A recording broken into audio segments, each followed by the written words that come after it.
Hello दोस्तों, welcome back to एक और न्यू वीडियो में आपका स्वागत है। और आज हम आ चुके हैं ट्रेडिंग के बेसिक के थर्ड क्लास में ना। काफ़ी प्यारा था हमारा फर्स्ट क्लास और सेकंड क्लास।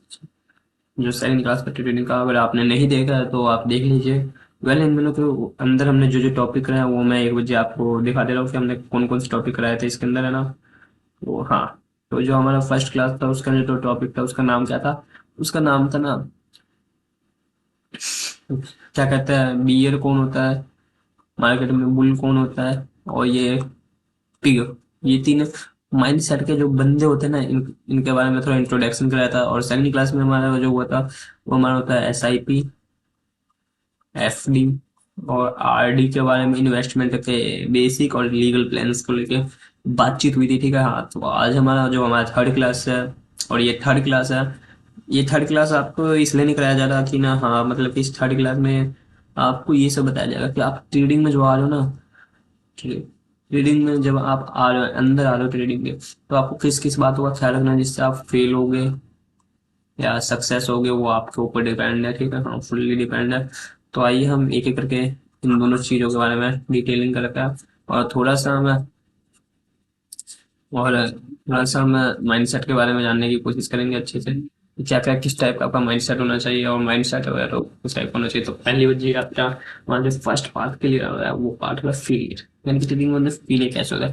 तो डिस्कशन ही क्या है, ट्रेडिंग स्ट्रेटजी होती है ना। तो ये जो ट्रेडिंग स्ट्रेटजी होती है ना, इसके अंदर बंदे किस चीज पे ये इसके अंदर अपने इमोशंस और फीलिंग्स, नॉलेज की तो बात ही नहीं, इमोशंस और फीलिंग्स को लेकर मार्केट में घुस जाते हैं और सोचते हैं कि भाई हम पैसा बना लेंगे, है ना, मनी मेक कर लेंगे। ऐसा कुछ नहीं होता है। आप इससे क्या करते हैं, आप इससे ट्रेड लूज करते हैं भाई, बहुत बड़ा लूज होता है। और देखो, कभी अपने ऊपर डाउट नहीं करना है कि ना, हाँ भाई, कि मैं ट्रेडर बन पाऊंगा कि नहीं बन पाऊंगा। आपको सिंपल सीखते रहना है यार, आप लर्न करो। क्या करो, लर्न करो, अर्न तो हो ही जाएगा वो। ठीक है, हाँ, तो आपको सीखते रहना, ज्यादा करने का ना डाउट वाउट मतलब लो अपने ऊपर ना। और कभी भी ना मिस मिस ट्रेडिंग मत करो। मिस ट्रेडिंग अगर आप ये ऐसा इस टाइप की ट्रेडिंग स्ट्रेटजी या फिर इस टाइप के माइंड सेट लेके आओगे कि इमोशंस और फीलिंग्स ट्रेड करना है ना, तो आपकी मिस ट्रेडिंग हो गई भाई। ये मत करो यार, ये सही नहीं आता, ये सब करने की कोई जरूरत नहीं है ना। रिटेशन रिवेंज ट्रेडिंग आपको कभी नहीं करनी। रिवेंज ट्रेडिंग आपको मतलब कि मैं बताता हूँ रिवेंज ट्रेडिंग होती क्या है बेसिकली, कहाँ गया। हाँ, रिवेंज ट्रेडिंग का मैं बताता हूँ क्या होता है, क्या फंडा है रिवेंज ट्रेडिंग। तो रिवेंज ट्रेडिंग का जो फंडा है वो है आपका 1:3 का रिस्क मैनेजमेंट है। ठीक है ना। प्रॉफिट एंड लॉस आप इस टाइप पे लेते हो। आप डेली के कितने ट्रेड कर रहे हो, डेली के आप 3 ट्रेड ले रहे हो। ठीक है, 3 ट्रेड आपने 100 रुपए के हिसाब से 3 ट्रेड ले लिए, है ना, 100 रुपए के हिसाब से। अब ये दोनों ट्रेडिंग क्या हो गई, ये दोनों लूज हो गए ट्रेड।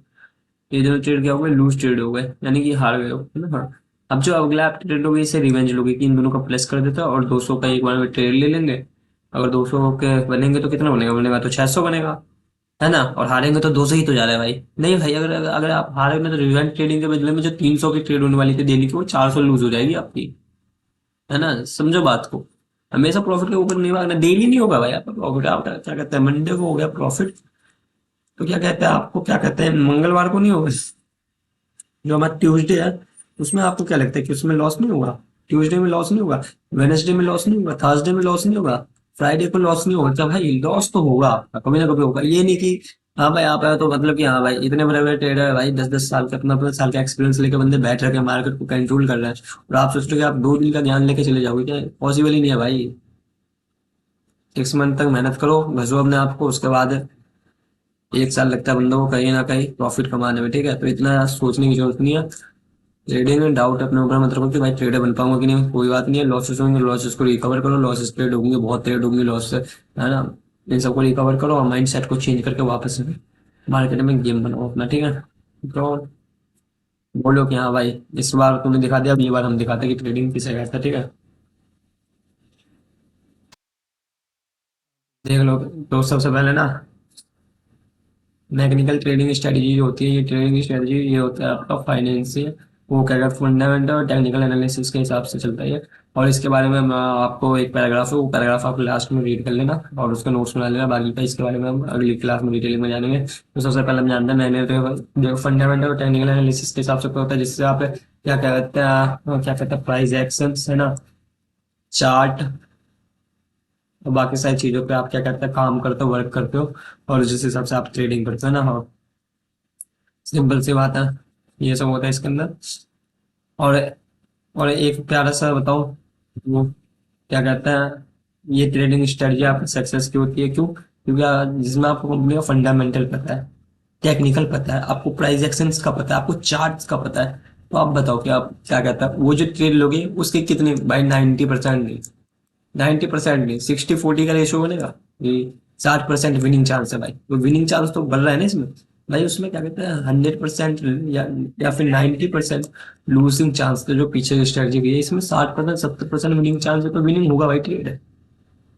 डाउट की क्या बात है भाई, ट्रेड विन होगा, है ना। तो ये सब स्ट्रेटजी, ये सब फंडामेंटल टेक्निकल, इन सब के बारे में जान के आप ट्रेडिंग में काफी सारी नॉलेज है इनके बारे में, प्राइस एक्शंस का होती है, कोई ट्रेडिंग में अपनी क्या कहते हैं चार्ट्स, आपको अपना बैकअप प्लान करना है ना, आपके जो सेटअप है उसके हिसाब से। मेंटल क्या कहता है, मास्टर योर मेंटल गेम है ना, यानी कि फीलिंग्स और इमोशंस के साथ नहीं आना है ना। इन सबको खत्म करो, नॉलेज के हिसाब से ट्रेड लो, बहुत अच्छी ट्रेडिंग होगी। लोन पे मोन रेशो तरीका तो चलेगा भाई, आज लॉस हुआ कल प्रॉफिट हुआ, परसों और प्रॉफिट हुआ, डोंट वरी ना। कंसिस्टेंसी रिजल्ट के लिए आपको कंसिस्टेंसी, पेपर ट्रेडिंग करो, चार्ट ट्रेडिंग करो, कुछ भी करो, लेकिन कंसिस्टेंसी करो। कैपिटल नहीं है, कैपिटल को स्कैल्पिंग स्कैल्पिंग और कैपिटल, अगर आपने 10 के से ना 20 का बना लिया, तो सोचो कि 20 के में से ना 10 के मैं विड्रॉ मार देता हूँ, क्या मानता हूँ, विड्रॉ मार देता हूँ और वापस से 10 के से 20 के बनाऊंगा, तो इसके हिसाब से तो आप अटक गए ना। आप अटक गए, आप बार बार 10 के पे आ जाओ, जैसे 10 से 20 बोले आप निकाल ले रहे हो मार्केट से। नहीं है भाई, अगर 10 के में से, अगर मैं बताता हूँ सिंपल सी बात, ऐसे आपका कैपिटल रेंज हो जाएगा और आप अटक जाओगे गेम में। तो सिंपल सी बात है, अगर आप 10 के से 20 के बना रहे हो, है ना, तो 20 के में से 10 के तो निकालो, लेकिन 10 के में से वो जो 5 के ना, 5 के, वो 5 के कैपिटल में ऐड कर दो, 5 के। और 5 के से तुम मजे लो यार, पार्टी वार्टी और ढूंढ बढ़िया ना, तो ये आपका जो कैपिटल स्कैल्प हो गया 15 के हो जाएगा। फिर वापस से ऐसे ही करो, 15 के से 30 के बनाओ, है ना, और फिर से 5 के ऐड कर दो, 7 के ऐड कर दो, तो आपका ये कैपिटल स्कैल्पिंग का गेम होता है। इसके बारे में आगे के बारे में लेक्चर्स में डिटेल है। और ये कैपिटल स्कैल्पिंग भाई बहुत अच्छी स्ट्रेटजी, आपको पता होना चाहिए। काफी सारी चीजें होती है जो नहीं पता होती है, तो इन सब के बारे में जानो यार। तो ये सब करने से आप क्या कहते हैं, ट्रेडर बिकम 1% ट्रेडर बन जाओगे, चिंता की बात नहीं है। और धीरे धीरे आना, जब इन सब की नॉलेज होगी ना, तो धीरे धीरे आप 1% में आने लग जाओगे, है ना। और आपको काफी सारे पता चल जाएगा, आपको ये तो पता चल जाएगा फील कैसे होंगे, और क्या कहता है, और सक्सेस कैसे होता है ना, ट्रेडिंग में। तो इन सब के बारे में, इन दोनों के बारे में तो पता चल गया होगा। ये वर्क नहीं करना है, इमोशंस और फीलिंग्स पे गेम नहीं खेलने, है ना। और क्या इसके बदले, क्या किसमें खेलो, इसके बदले आप क्या कहते हैं fundamental analysis and technical analysis पे ध्यान दो। आपको अपने बैकअप का प्लान करना है, जिसमें बैकअप का प्लान नहीं था इसमें बैकअप का प्लान आपको करके रखना है। आपको माइंड सेट लाना है, कंसिस्टेंसी करनी है, स्कैल्प स्कैल्पिंग करनी है कैपिटल की, है ना। और ऐसे करके आप ट्रेडिंग में 1% बन सकते हो, ठीक है। तो वेल, आज की वीडियो में इतना ही, है ना। हाँ, मिलते हैं नेक्स्ट वीडियो में, तब तक के लिए बाय बाय। एंड हाँ, अगर आपको अच्छा लगा होगा तो आप हमारे चैनल को सब्सक्राइब कर देना, है ना। वेल, हाँ, सब्सक्राइब कर लेना। एंड फाइनेंशियल टॉपिक के लिए आप सब्सक्राइब कर लो। क्लासेस क्लासेस फर्स्ट और सेकंड नहीं देखे तो जाके ये दोनों चेकआउट करो। ये थर्ड क्लास हो गई है, और आपको काफ़ी सारी चीज़ें सीखने को मिली है इस वाले चैनल से, आई होप, है ना। हाँ, और तब तक के लिए मिलते हैं नेक्स्ट वीडियो में, तब तक के लिए बाय बाय। और आप एक भी ये नोट कर लो, और इस टॉपिक के बारे में हम अगले लेक्चर में डिटेलिंग करेंगे, क्योंकि जो मैकेनिकल ट्रेडिंग होता है वो कंसिस्टेंसी होता है। मैं ऊपर ऊपर से बता दे रहा हूँ, सिंपल सी बात, इसके अंदर क्या होता है, इसके अंदर इमोशंस का गेम नहीं होता है। क्या होते हैं ना, no longer need to emotional, है ना, वेयर ऑन इमोशन, ठीक है। इसमें क्या होता है, इसमें आप ट्रेडिंग के जो मिस्टेक्स होते हैं वो करते हो, लेकिन आपको कंसिस्टेंसी रहना है। ये अगर आप कंसिस्टेंसी क्लियरिफाई प्लान से, है ना, कंसिस्टेंसी और ट्रेड लोगे ना, तो आप आराम से हो जाएगा। रूल्स और ट्रेड को अपने फॉलो करो, मिल्टन सेटअप को फॉलो करो।